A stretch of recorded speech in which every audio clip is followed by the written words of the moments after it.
virus and to comply with orders issued by either the governor, the Department of Health and Human Services, and/or the Washtenaw County Health Department. We intend to conduct this meeting in a similar fashion to an in-person meeting. However, please be patient as technical difficulties may arise. Public comment will be via telephone only. There are two opportunities to speak. The first is on topics that we are not reviewing today, and the second is after we've reviewed the applicant's proposal today. To speak at either of the public comment opportunities, please call 877-853-5247 or 888-788-0099 and enter the meeting ID, which is 988-9065-8977. This information is also available on the published agenda, in the public notices section of the city website, and on the broadcast of this meeting on CTN Channel 16, AT&T Channel 99, and online at www.a2gov.org/watchctn. The Design Review Board is a volunteer resident board appointed by the mayor and confirmed by City Council. The purpose of the Design Review Board is to foster excellence in the design of Ann Arbor's built environment and to advise applicants on how a project can meet the spirit and the intent of the downtown design guidelines. We'll do a little housekeeping approval of last month's minutes, and then Brett Leonard is going to speak to us to introduce the project, and maybe Jeff Kahn too, I'm not sure. And then the applicant will have 10 minutes to present the project as proposed to the Design Review Board. And then the board will hold a discussion on the design of the project. Following the presentation, members of the community are permitted to comment for up to 3 minutes. So our first housekeeping is roll call. Jeff, if you would do that.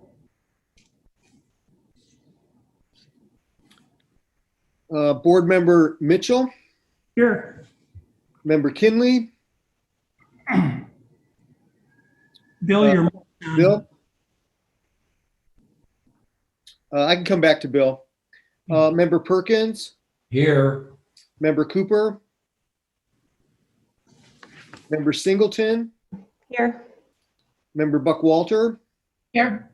Member Kotarski. Member Burns. Here. And I'll try Bill again. Member Kinley.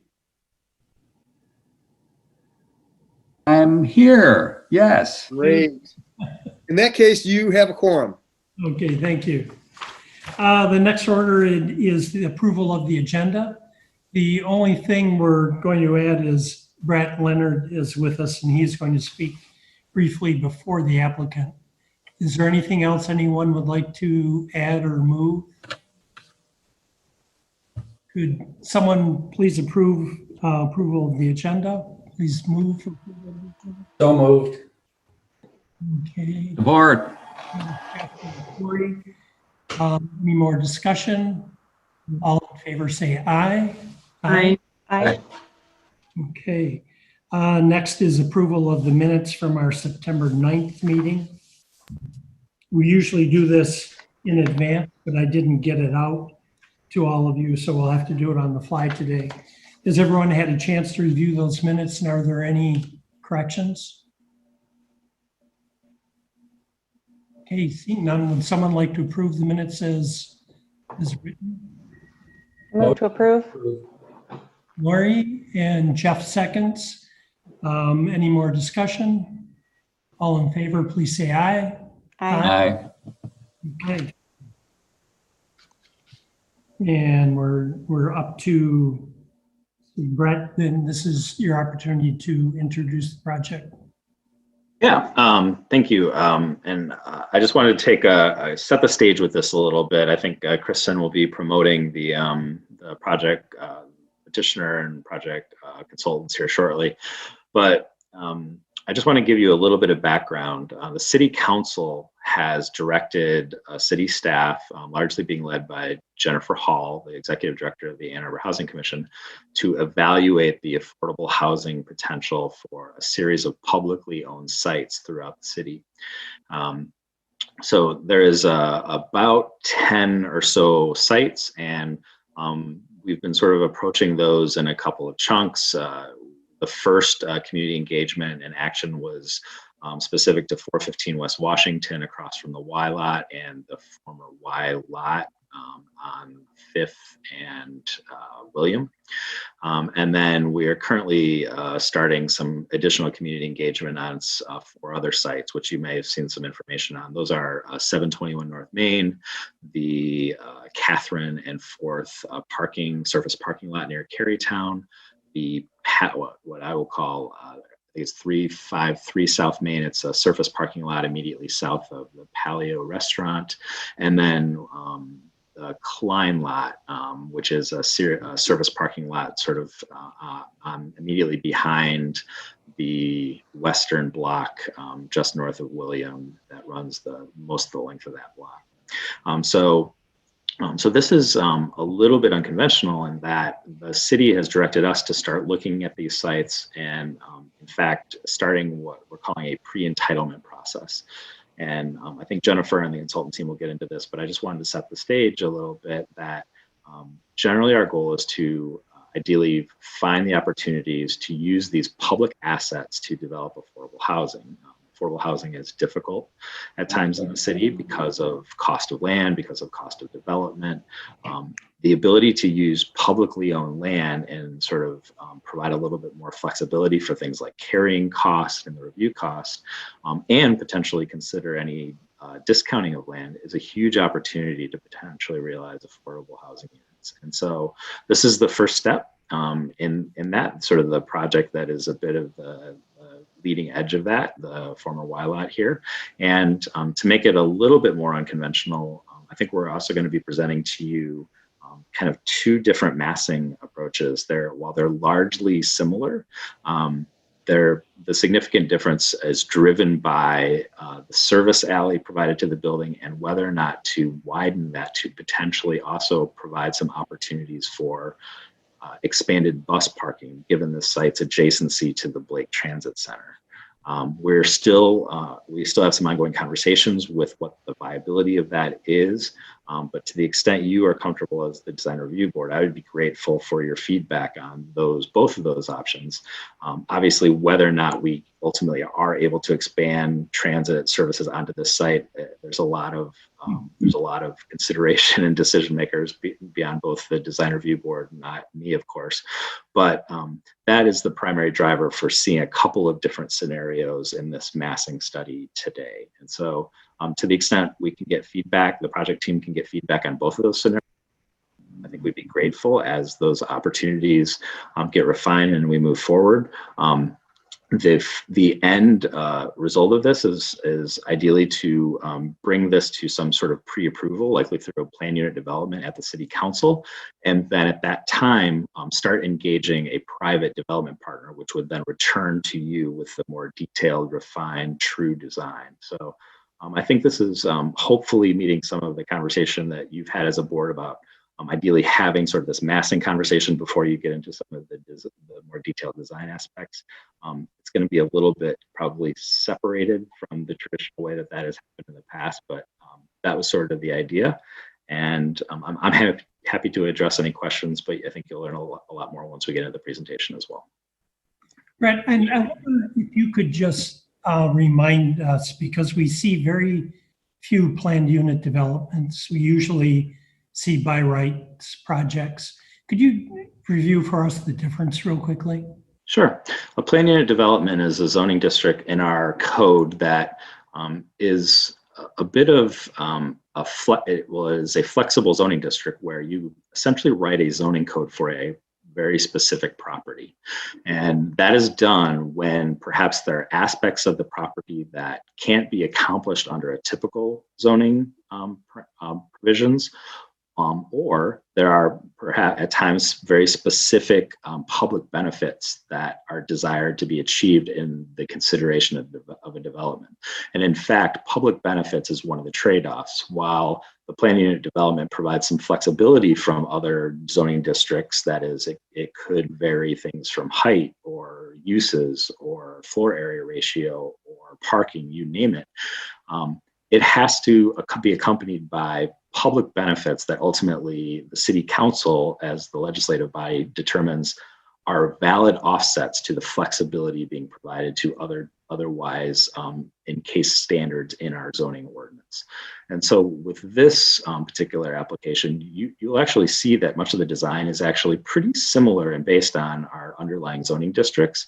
But given this approach of the city actually pre-entitling it, we anticipate that there's going to be some desires and expectations clearly established as going forward. And the PUD provides a really great opportunity to memorialize some of those in the code, the rezoning itself. And then hopefully, once a private developer then is engaged as a partner with the Housing Commission, that affords them the opportunity to have some reliance, frankly, that as long as a project is meeting those parameters set forth in the plan unit development, it sort of becomes a by right project to that zoning district then. I see. Okay, thank you. Thank you. Thanks for the opportunity. You bet. Let me just introduce the project and then we can get the applicant on the floor.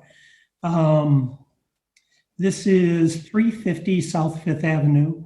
The petitioner, who is the City of Ann Arbor Housing Commission, is seeking a plan unit development approval of a concept to construct 418 dwelling units, including 130 affordable units on this 0.8 acre site bounded by East William to the south, South 4th Avenue to the west, South 5th Avenue to the east, and the Blake Transit Center to the north. The city has hired Smith Group to host public engagement efforts and to create massing elevations for the project. Public feedback encouraged the tall portions of the building to be located on the northern end of the site or adjacent to the Blake Transit Center. The proposed height of the building includes 1, 4, 5, 13, and 18-story elements. The proposed floor area ratio is approximately 800%, knowing that 900% is the maximum with affordable housing. A 30-foot wide service alley is proposed to be located on the north end of the site, connecting South 4th and South 5th. And I believe we're going to see an option for a 45-foot wide service alley too. The site is the Midtown Overlay District with secondary frontage on all 3 streets. Once City Council approves the concept plan, which will include a conceptual PUD site plan with supplemental regulations, the city will search for a developer who will propose a complete development project. This will result in a comprehensive design being submitted to the Design Review Board in the future. The Design Review Board is being asked to review the concept plan and the massing at this time. So finally, I'd like to bring on the applicant. And I would also like to ask, since we can't see everyone who is here, if you could let us know who's attending from your team, that'd be real helpful. Sure. Hi, everyone. Michael Johnson from Smith Group. I co-lead our urban design practice. Hope you can hear me okay. My colleague, Alex Huff, is on the phone and video with us here today. And I think that's it. Jennifer Hall is also on. Hi, everyone. Jennifer's on all video conferences, it seems like. This is actually the first time I've been in front of the design review board for doing development. And so I'm super excited to see how this goes. Just having found out it's a 10-minute conversation, I'm immediately going to turn it over to the Smith Group to start this conversation, since I am not the designer. Great. I will. I'm going to try to share my screen here, and hopefully this will all work out.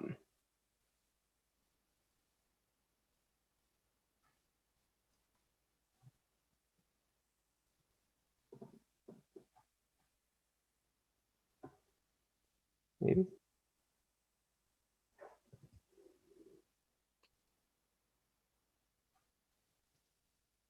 that work? Can everyone see my screen?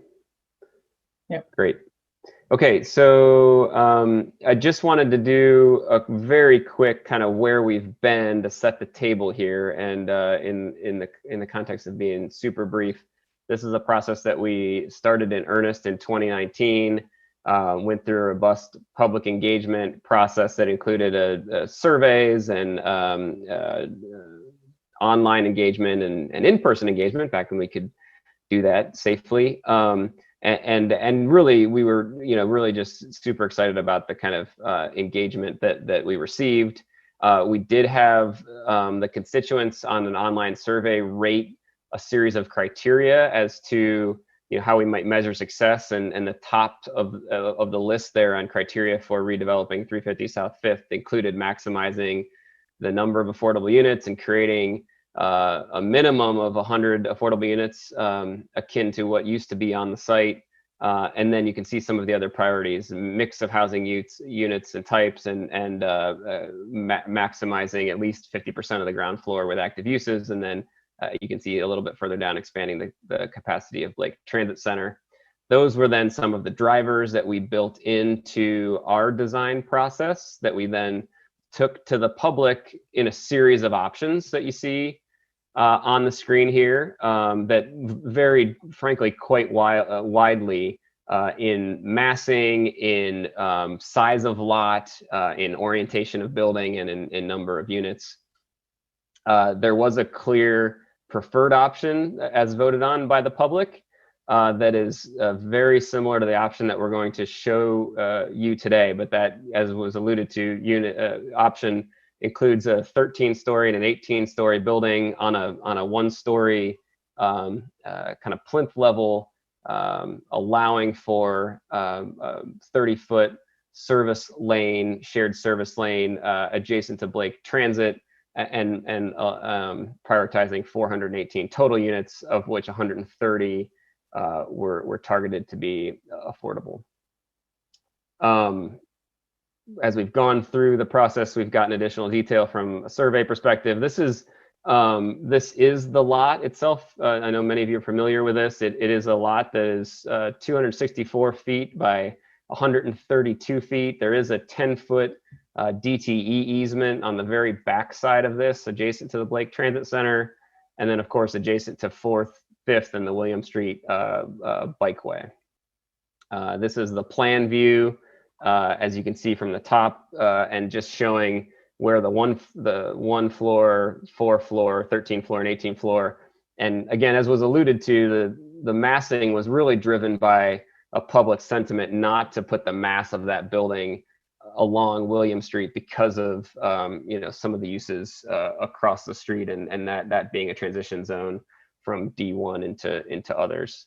And so it does provide some challenges, right, to the mass of a building being primarily above a loading and service corridor. And I think as we've gone through this pre-entitlement process, this is the thing that our design team, in conjunction with Jennifer Hall and the city and the DDA and the AAATA, has frankly spent a lot of time being kind of hyper focused on, and that's why we do bring you a couple of options today.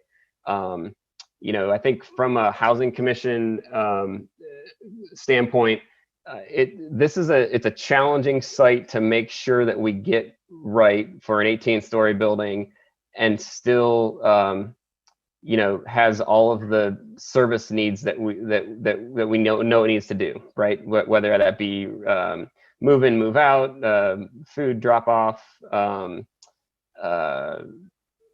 trash pickup, loading and unloading for any potential active ground floor uses, etc. So that's what led us to the need for some kind of an on-ground service alley here. It cannot happen below grade because of the kind of size of the lot and the constraints there. And the current option actually is looking at a potential for a basement, but not an underground parking or above grade parking here. Parking demand would be, per an agreement with the DDA, would be intended to be in the adjacent garages. So when you think about a service loading and the kind of space for service, space for lobby space and bicycle storage and tenant amenities, and then potential kind of commercial tenants, and then where those vertical circulation cores happen. This is kind of how that 30-foot option was laying out. Some very early understanding of unit typology. So the first floor in this 30-foot option has about 18,000 square feet of ground floor space, with then the next 3 stories being kind of single loaded residential with the kind of service happening in this alley space behind, and then a much more traditional opportunity for that building to go up in a double loaded way. The one thing that we have been kind of holding as an option here, in order to maximize the potential subsidies for maximizing affordable units, is kind of getting the kind of project size right for a LIHTC federal tax credit, both either a 4% or a 9% deal. So we actually looked at the option to have two kind of parcels within the single parcel that could either phase in or could at least look at 2 different funding streams to maximize the number of affordable units. This is then how we've started to look at some of the general outlay of 1-bedroom studio, 2-bedroom apartments. Again, all ahead of making sure that we get this right to kind of partner with the developer. And then, how that looks at the ground, looking to the west along William Street here, looking to the east along William Street at the 4th and William Garage, and then along 5th at the current Blake Transit Center with that potential option. The second version that we're bringing to your attention today, for discussion, and I guess, Brett alluded to this, but the real hope here is to help our design team really think through the kind of crucial elements that need to be pre-entitled through this PUD process, right? What are the things that a potential developer partner might look at as saying, well, I could cut corners there, or other things like that. And so that's why I think we're spending a lot of time on this ground floor piece. So this is a 45-foot option, which is really being driven by the AAATA's desire to have dedicated bus space, not shared with a service component, and then still providing that service access separately from that. And so we're able to do this in a way that still allows us to keep a pretty regular column grid here. So, but I think the implications then, of course, are less space on the ground floor. So this is about 15,000 square feet on the ground floor. Just it kind of requires a little bit of the squishing of some of the commercial tenant space and tenant amenity space, and the residential lobby and vertical circulation moves it just a little bit closer to William Street in this option. You can see the 30-foot option, and then what the 45-foot option looks like. So it isn't unsubstantial. It is worth noting, and it is worth I think having this conversation with you in the context of how much can we do on this site, and how do we make sure that we not only maximize affordable units, but provide for the opportunity for the AAATA to expand.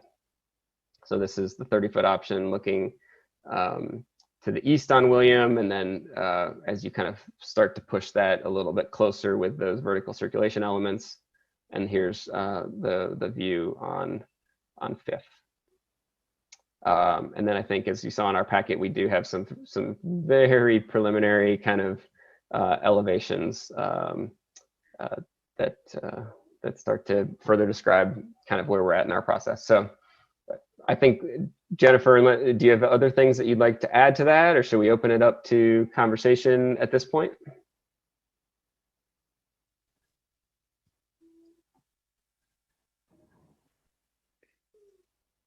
Jennifer? I don't know if she's on. We lose Jennifer.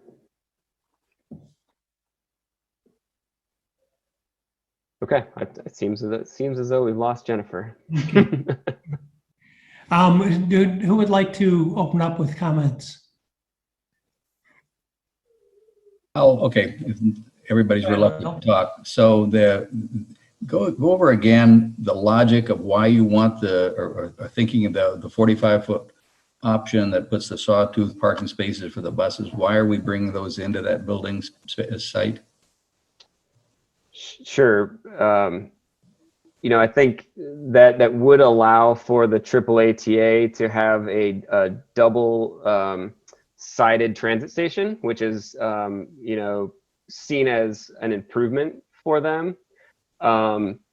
It doesn't, depending on what we do then with the curbs of both 4th and 5th, it doesn't necessarily add capacity to the transit, but it does reduce walking distance between bus stops. And so the sawtooth component is seen as preferable by the AAATA because it does allow buses to pull in and pull out without having to wait for the bus in front of them to move. And so, with the kind of hub and spoke system of our transit system, as I understand it, it's kind of imperative to make sure that we're keeping the system moving in such a way. So that's what led to that kind of 45-foot sawtooth option. Brett, I don't know if you have other things that you would add to that description.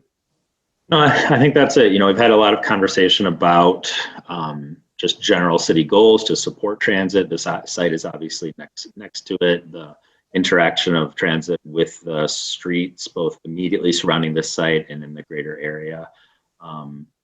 So it is, I think development of the site will impact bus operations. If you go there today, there's some parking of buses around the site, and at a minimum, whether it's a 30-foot service alley or something larger, that's going to limit where those buses can park. So it's some combination of potentially relocating those, or because of the proximity to the lake, it might actually help them to sort of reprioritize from just kind of staging to more active transit stop loading and unloading in closer proximity to the Blake building. So looking at the plan with that option, it shows a couple dimensions over on the left-hand side. One of them is a 15-foot dimension immediately adjacent to the first floor uses. Is that meant for loading and unloading for the commercial spaces, and the next 22 feet for circulation of the buses? In other words, you wouldn't want to have the buses block deliveries, nor the deliveries block the buses. So I assume that distinction showed a route for the buses. You stay the hell away from the route for the loading and unloading. Is that right?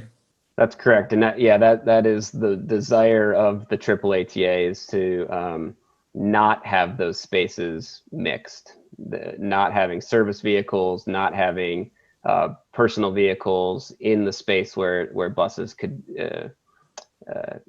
be and where they actively load and unload passengers. Right. And my last question will be, since I think most of the buses are still biodiesel, is the off-gassing from the buses trapped by the floor above and the side building, doesn't that potentially have a problem for the residential uses above? It's a really good question, and something that we've thought about very intentionally here. We are actually, it's concerned us enough that we are going through a cost analysis, not just of the structural differences required between the two options, but also high-level mechanical assumptions, because both the perceived and real issues with parking buses under housing units and under affordable units is something we need to take very seriously here. So thank you for that question. Brett, you had another hand up there. Well, I just wanted to note that we do have Jennifer back. She's audio only, but she's rejoined the discussion. Okay. Michael, staying with Bill's line of thinking, am I reading it correctly that because of the new bikeway on William, there are no curb cuts on Williams. So all of the pickup and drop off, all the emergency vehicles, Grubhub, Uber, and everything will be on that internal service alley for the new building. Is that right? Either that, yeah, sorry, you broke up just a little bit at the end there, but either in that alley or in that space that 70 or 80 feet on 4th and 5th, you know, that those areas are currently bus parking areas, would not need to be in that scenario, and so could be you know, shared ride drop off or you know, food delivery kind of short-term parking components. But yeah, on William is really tough because of the dedicated bikeway there. There is an option to think about. There is some parking on the south side of William that you could think about moving that from the south side of William to the south side of the bikeway, but we haven't gone too far in that, because you'd still then would be crossing over a bikeway in order to get to the building. So with your curb cuts on 4th and 5th for the service alley, AATA is going to lose some drop-off space on 4th. And I don't think it'll affect the air ride spot, but they are going to come out of it with less spaces, I believe, aren't they? It would be a potential. So there's two options there, right? In the 30-foot option, if the AAATA says we're not willing to share any of that space,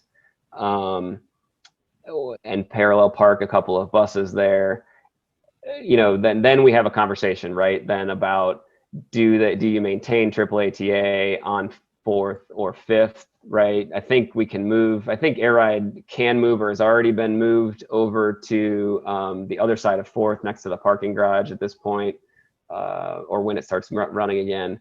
But yes, I mean, I think that the baseline here is where we started as, let's try to expand transit capacity. There is a real threat to make sure that we just don't lose capacity here too, right? So that's frankly what is one of the main drivers that's led to this 45-foot option. Yeah. And I would just add to that, you know, just to echo Michael's comments a little bit, we have just started from a staff level, start thinking about ways to accommodate that. You know, maybe there are some long-term design decisions we make about 4th Street or 5th that either enhances or changes the way that those corridors support AATA. So generally, I think we all recognize the Blake Transit facility itself is fairly tight, and it was probably I can't speak for them, but I would speculate that it was probably undersized at the time it was built. But it doesn't mean that future capacity all has to happen in that same form. I think there's a lot of options, whether it's the public right-of-ways, whether it's something incremental on this site, maybe it's Library Lane, who knows? There's probably lots of opportunities for us, you know, lots of conversations, obviously, but ways to sort of enhance capacity for transit, which is really important for a lot of city goals. Okay. Well, I can chime in here. I suppose if AATA put their building where this board wanted them to in the beginning, we might have more options, but I know we had a lot of discussion around that. I'm very familiar with the site, actually. Was on the William Street Station team at Smith Group, so I'm really happy that something's being done again on the site. It's with this affordable housing component, which is, so I'm thrilled about that. I also, I guess it, you know, it just depends on the transit issues or needs, or if there's options for putting it elsewhere. But I would definitely be, if it can be figured out how to incorporate that under the building and in that back lane, I think that would be a real plus, just to get the buses off the street and in a more safe place for people to transfer among the buses. It is an issue with, being under the building, but I think we had the whole transit center under the building. And we had, it just, whether you can do it mechanically or naturally, I think that would be definitely worth looking at. There's a couple things that I'm curious about. One is I was sort of surprised to see just a one-story plinth along William. It seems a little low. The buildings or houses across the street are all at least 2 stories, and it feels like it could be taller. I know then you have an issue. You don't want to fake facade or anything. We've seen that in some buildings. It should be authentic. So I don't know if there's not a need for that kind of large scale space, but if there was some way to make use of a second floor, even bringing window wells or area wells down into it to bring light in, or I think that would be worth looking at. And it's hard to comment on this because it looks like you've sort of explored every single option. So, you probably looked at that, but that's something that I see when I look at this. The other thing is it kind of bothers me that the large, I think it's 18-story piece is so broad. I just want to be able to see through it somehow. And I just don't know if it could be pulled back, made even a little taller to gain the units back, but can it be disconnected? Did you look at that, disconnecting it from the 13-story piece? Just to make the towers a little slender. I understand why it seems appropriate to put it where you did, but again, it just seems like it's like a huge billboard kind of blocking the whole south side of Ann Arbor from downtown. So, but those were really the only, I'm sure you've looked at all that thoroughly, but I think I just like to comment also that I think this process is great. Everything that the Housing Commission's gone through in the city and bringing it in front of us, really appreciate the chance to see it and comment on it. Thank you for those comments. And yeah, I think the both of the pieces that you've commented on are somewhat related. I think we did look at options to do a two-story plinth, or even no plinth at all, right?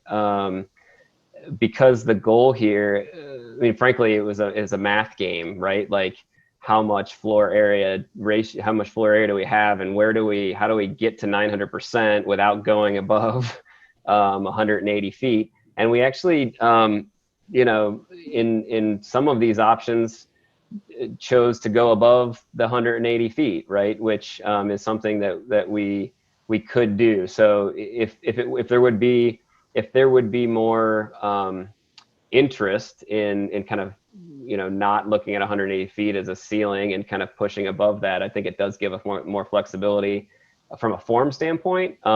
As to what that use might be, it's anybody's guess, right? As far as like retail or office, or whether any of those things will be viable. But we did really want to maximize our floor area for housing while still activating the ground floor there. And so, it's a related comment, because I think we do have an option between where the 13-story and the 18-story building are connected to actually think about that as a more kind of see-through element, right? It could be a corridor, it could be something glassy that kind of makes it look like 2 buildings. And so, I think that's one option. And then it get harder to maybe like actually push it back a little bit, because you'd lose all of the units all the way up. But But yeah, I really appreciate those comments, because it is it's something we need to get right here. So I'd really like to support that. I hope height doesn't become a restriction, because it just affords better massing opportunities, and it allows the designers to taper the building as it goes up, and we end up with a much more elegant project. And whenever we talk about that, we compare two buildings that have nothing to do with Ann Arbor, but the Empire State Building in New York, everyone loves because it tapers as it goes up. No one complains about how high it is. Of course, it's a very different context. And compare that to the Merchandise Mart in Chicago, which is a massive squat building that just extrudes up in a rectangular form. Has a lot of nice detailing, but it's nowhere near as elegant, with a similar amount of square footage, maybe even more, than the Empire State Building. So if you have an opportunity to not be restricted by height requirements, it is really helpful for the designers. We made a mistake. We thought, as a board, the city did, on South University, where the height requirement was decreased, but the FAR was not proportionally decreased along with it.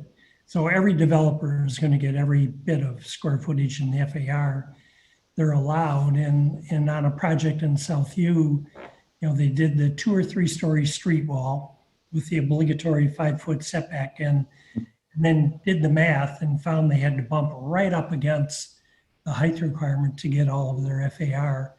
So there was no opportunity for volume changes in the height of the building as it went up. And it was a missed opportunity. So the FAR should have either been decreased, or they should have been allowed to go beyond the height requirement. It would have given us a better skyline, I think. So I hope you hang on to that. And the PUD process will probably facilitate that. So really encourage you to encourage the eventual developer to do tapering and massing changes that make for a more interesting building.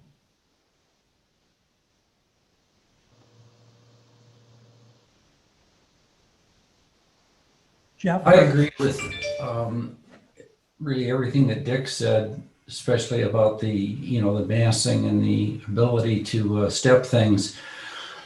I have a question though about really this is a new type of thing that our board is seeing for the first time, where if I understood you correctly, Brett, when you opened up, it was basically we're taking this site owned by the city and we're applying some zoning concepts to it.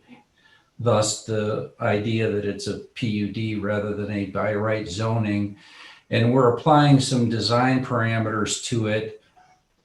Then what happens? Yeah, then once those parameters are established, we market the site to a developer that will partner. It will likely be some partnership, because specifically Jennifer and her team have a lot of expertise in developing and operating the affordable housing that would be component to this.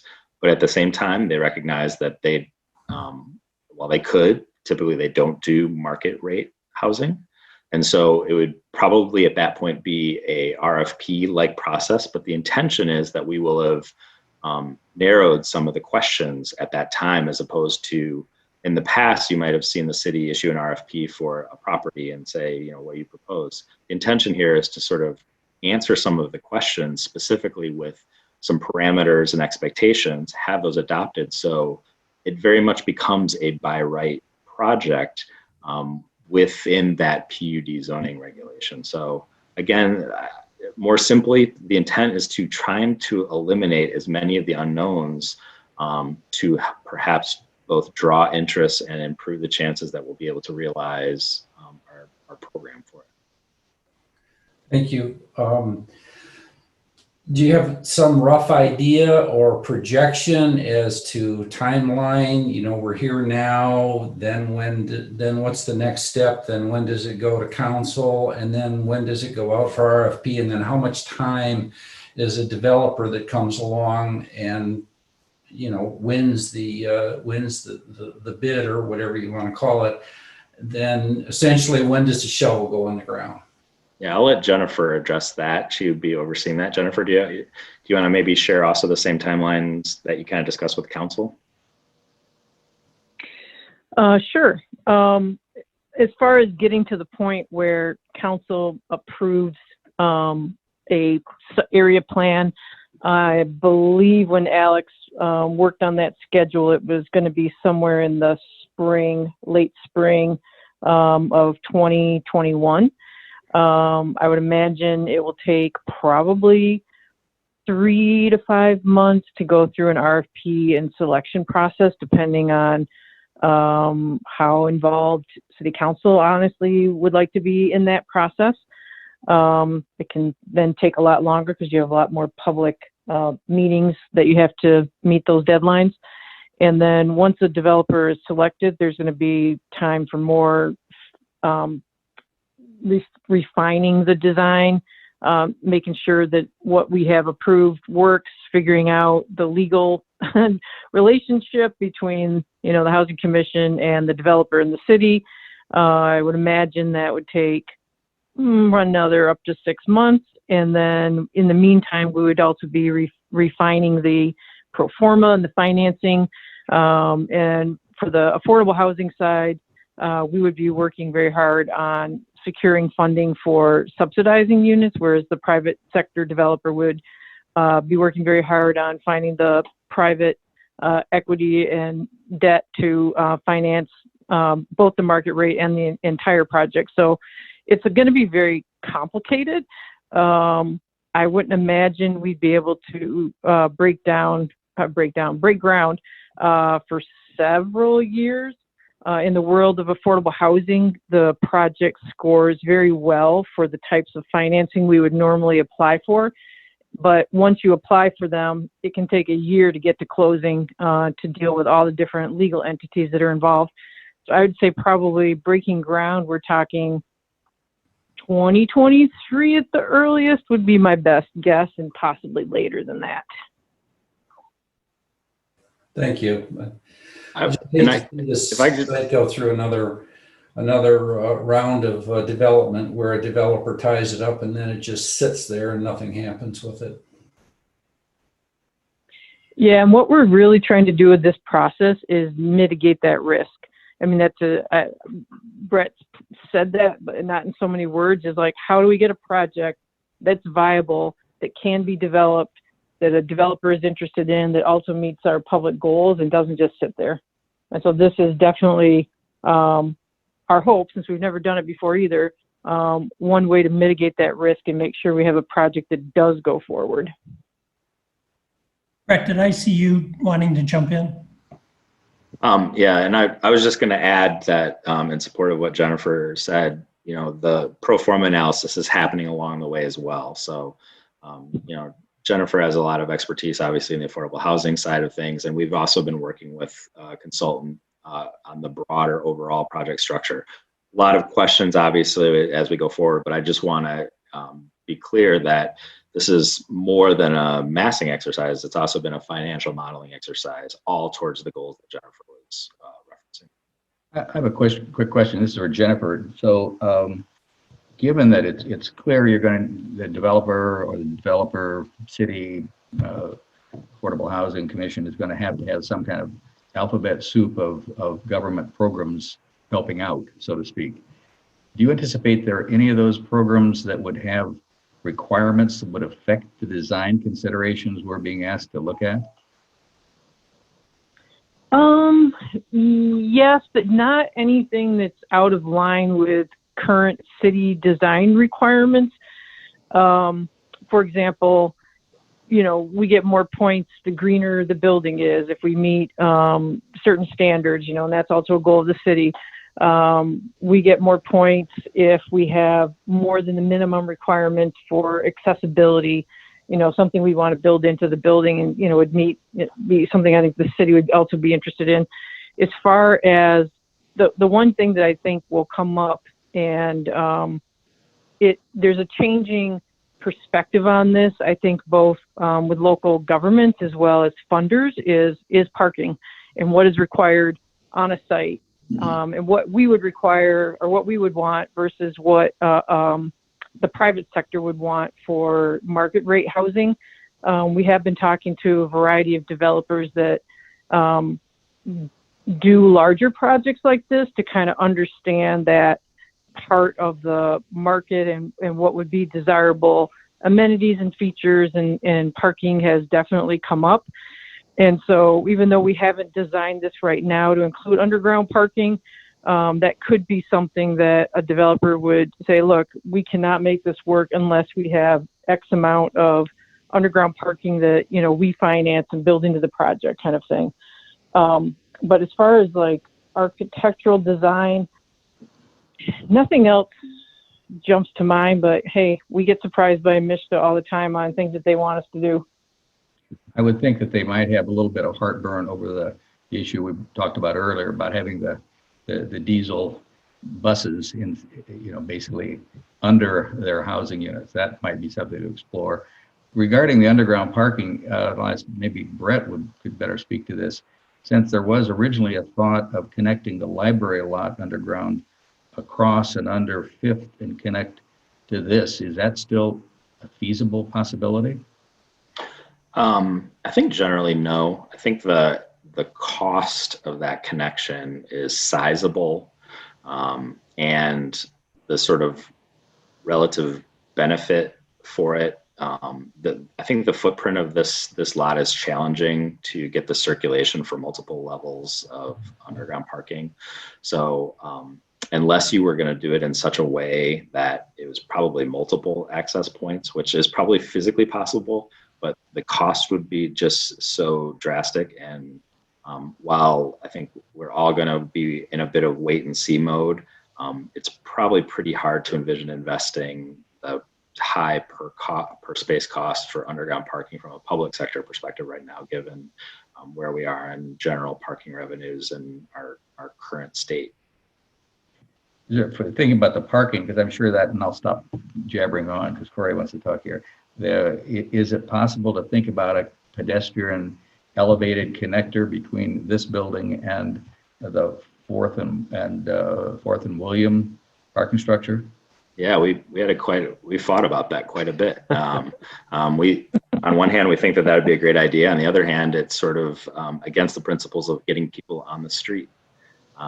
So we had a lot of internal debate over that, and I wouldn't say that we have eliminated it or embraced it. Yeah, and I would just like to add that we are doing a cost analysis of doing a couple floors of underground just for all of our information on what that would actually cost and entail, so we're not just guessing. Corey, I see your mute button is off. Oh, just wanted to say a few words about, I'm kind of the resident planner on this team, and I'm just really thrilled to see this process and all these parties working together. That alone is amazing, and the possibility of this kind of affordable housing, which is so needed, and your public participation process looks like it's been amazing. And I was just thinking, Jeff was talking about that you explained the timeline, and that's helpful to know. And I was just, we could loop back to the wonderful guidelines that we have for this board, and sending it back to you, Michael, and Jennifer. If you have questions for us from the guidelines, if things aren't clear or whatever, I think they are a great starting point as well. And I'm not the chair, but I would suggest, I would appreciate if you wanted to come back in between and, another meeting, or come back to one of our meetings, and we could go through the guidelines a little bit when you feel like it's appropriate. I would think that would be a good That's a good thing to move. Appreciate that. Yeah. Great idea, yeah. I had a few more things related to massing. One was the reveals of different masses as they're expressed. Often we'll see, on a 12-story building, a reveal that is only 4 inches deep. And it does create a shadow line, but it's way too small for the proportion of something that tall. So if we're talking about something more than 180 feet tall, the reveals that express the different volumes and designate a material change need to be 4 feet. They need to be large enough to be seen and to stand alone. So I'd encourage them to express the different volumes with deep reveals.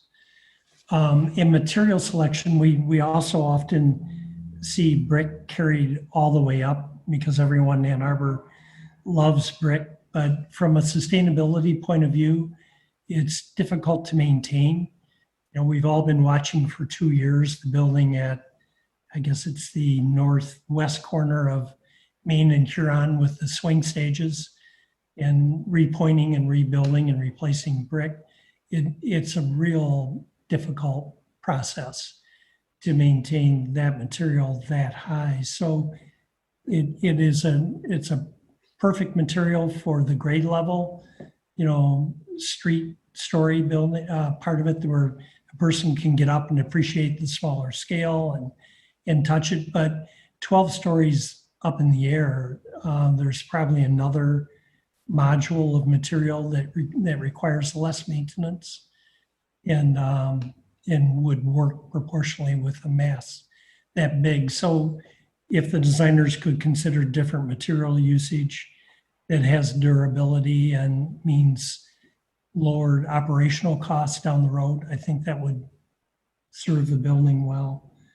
And John Kotarski, I wanted to speak up for him. He didn't prompt me to do this, but John is our Public Arts Commission representative, and I know he would see all these planes as great opportunities for public art. And if he were here, that would be in our minutes. If you could look for opportunities to maybe put that into the RFQ that gets written, that we would like to see public art as a component of this project, he would be happy. And I feel like I should represent him. And I'd like to talk just a little more about the service alley. I before COVID, I used to ride the bus every day and come and go to Blake twice a day. And all of the windowless elements of the Blake Transit Center are on the south side. The toilet rooms, the elevator, the stair, the offices, which have a few windows, but it's basically a blank wall. And in cold weather, when you go into the transit building to wait for your bus, you do so because it's warmer. And the north-facing wall is all glass, and you can see the buses come and go. There's a sign telling you when they arrive, but it doesn't always coordinate with actual arrival times. And so it would be great if the Blake Transit Center, if there are going to be buses on the south side, could build out into that 14-foot space with glass and with egress and ingress doors, so people could wait in heated spaces for the buses. Otherwise, they would need to go out either the east or west or the north doors, walk around the building when they think their bus is there, but without really knowing. So there are issues about visibility and people using the bus system. So I think Bill was alluding to, this might not be a great fit to solve AATA's problems, but if you do set out to do that, you should do it all the way and not halfway. Yeah, I appreciate that, Dick. That's a really good comment, and it's really where our team started from before we got caught in this kind of dimensional discussion with the AAATA. I mean, the baseline of this is that if this is the extension of the Blake Transit Center, making sure that kind of written into the pre-entitlement that this is a pleasant space that encourages transit use, not an afterthought, because it would be a place that would be easy for a developer to make an afterthought, right? So I do appreciate that comment. It may be relevant in either scenario because the Blake is the neighbor of this building, right? So it could be relevant regardless of which direction we head. Thank you. Thank you. That's everything I had. Anybody else have further comments? Okay, thank you, Michael, and thank you, Jennifer. Thank you, Alex. We appreciate it. Thank you. Very cool. Thanks for having us. And Talk I'd soon. like to second Corey's invitation. Come back whenever you'd like. We'd Excellent. love to talk more. Thanks. Take care.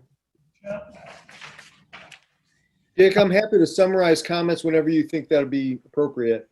Oh, I was going to skip right over that, Jeff, so thank you. If you could summarize your comments while Right. Alex, I see Alex is still there. We might have lost Michael. Jennifer's still there. Go ahead.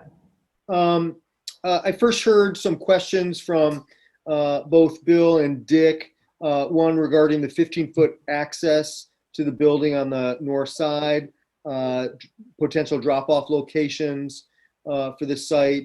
I heard questions about air quality and the buses from the ride, as well as bus access.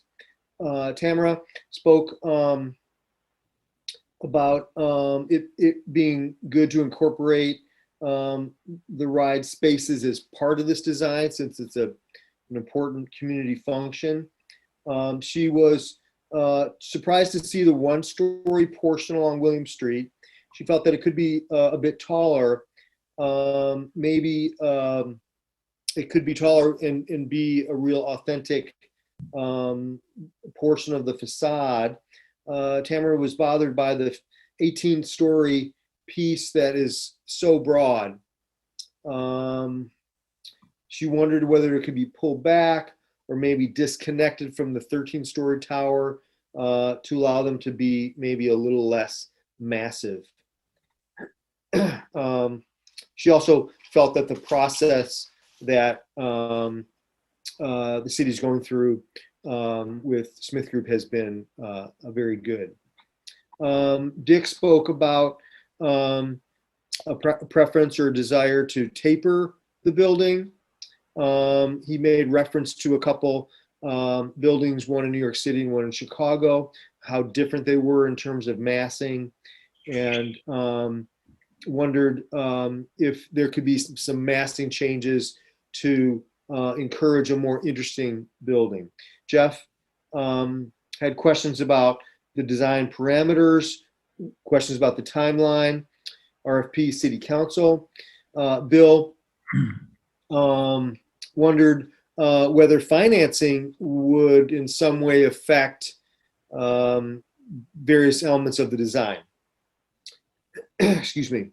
Bill also wondered about a potential pedestrian connection to the library lot deck and an understructure connection, which had originally been batted around quite a few years ago, that would get people from this complex to the existing library lot deck underneath Fifth.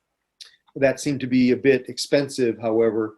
He also wondered about an elevated pedestrian tunnel from this building to the 4th and William Street parking deck. Evidently that was still on the table, although there seemed to be a desire to encourage more pedestrian activity along the sidewalks. Corey encouraged the petitioners to come to the DRB at other points in time, for instance, possibly to discuss the design guidelines, even prior to a formal submittal that would take place prior to the site plan approval or site plan submittal process. Dick had a few other final points. He encouraged the designer or the design team to emphasize deeper reveals, suggesting that an 18-story tower, a 4-inch reveal may not show up very well. However, a 4-foot reveal might be more effective, might be large enough to be seen. Dick also said that brick is a perfectly fine building material for the lower levels, but it might not be sustainable for the higher levels. There may be some maintenance issues involved down the line. He encouraged the design team to consider a variety of facade materials. He also pointed out that although John Kotarski was not able to join us today, that John most certainly would promote the notion of public art and the design team to look for opportunities for public art process. And then lastly, Dick mentioned that as someone who rides on the ride regularly prior to COVID, he noticed a few things in terms of design of the Blake Transit Center, and that although Blake has a lot of nice glass features on the north side of the building that can allow a transit user to stay inside the building during cold days and see when their bus is arriving, there's really nothing on the south side. And this could be an opportunity for Blake to bump out on the south side to create a secured area where people can wait indoors and wait for their bus to arrive. That's my summary. Just wanted to make sure I didn't miss anything. No, good job. Anyone have anything to add? Yeah, Brett. I just have a question. I didn't hear any substantive differentiation between like the 30-foot or 45-foot cutout, other than the same questions about the integration with the Blake and air quality. I just want to make sure that I am hearing that correctly. Does anyone have comment on that? What are you getting at, Brett? How that affects the massing? Yeah, I didn't. So I know this is we're sort of kind of presenting two concepts here, and I guess of the comments, I didn't hear anything specific that no, it's got to be 30 feet or it's got to be 45 feet. I didn't hear any substantial preference for one of those options over the other. Both of them still have some setback from William, although it varies slightly. But it seems like all the comments were pretty similar to both of those scenarios. And I just want to make sure I wasn't missing anything.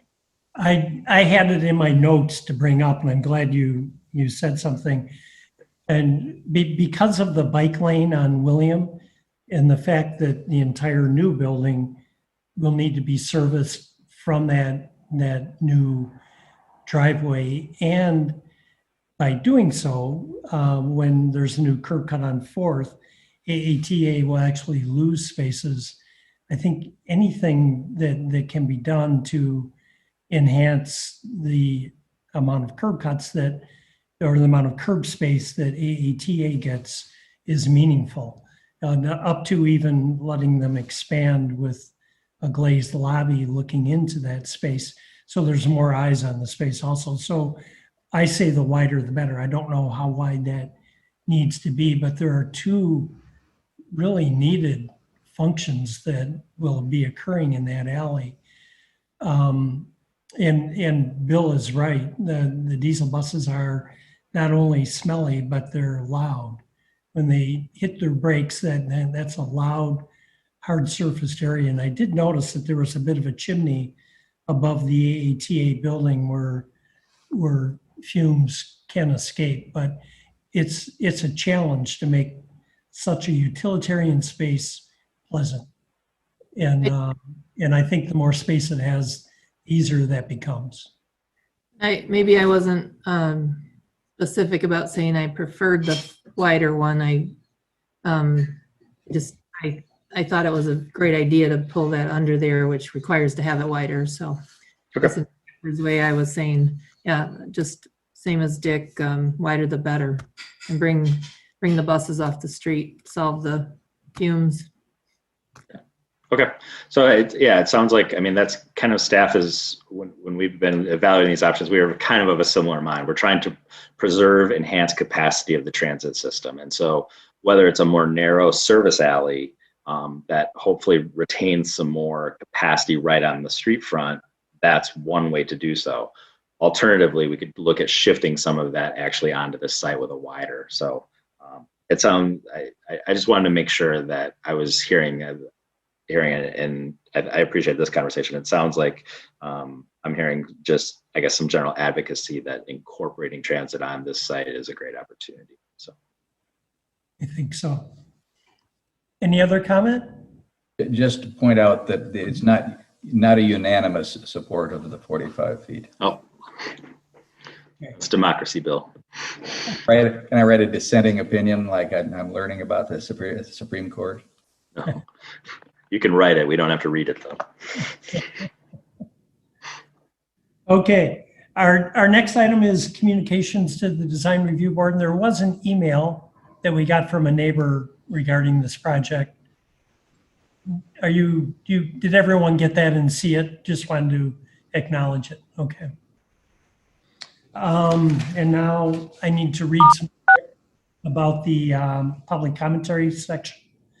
This is the opportunity for persons to speak for up to 3 minutes.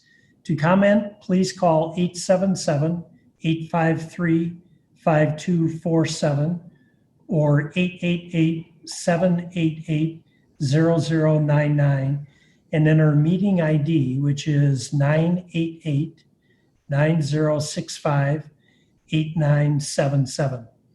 City staff, Kristen, will select callers that have raised their hand one by one using the last 3 digits of their phone number. In order to electronically raise your hand to indicate your desire to speak, please press *9 on your phone. You will hear an automated announcement that the host is allowing you to speak. When speaking, please move to a quiet area and mute any television or background sounds so we may be able to hear you clearly. Please state your name and address at the beginning of your comments. So we usually give them a few seconds here to see if anyone has called in. Oh, there, I was just going to say we lost Kristen, but we didn't. There she is. No callers. No callers? Okay. We will close public commentary and move on then. The last order of business is adjournment. Someone like to move adjournment? Tamara is in and Bill seconds. Any other items anyone would like to bring up? Okay, all in favor say aye. Aye. All right, we are done. Thank you, everybody. Thank you. Thank you. Bye.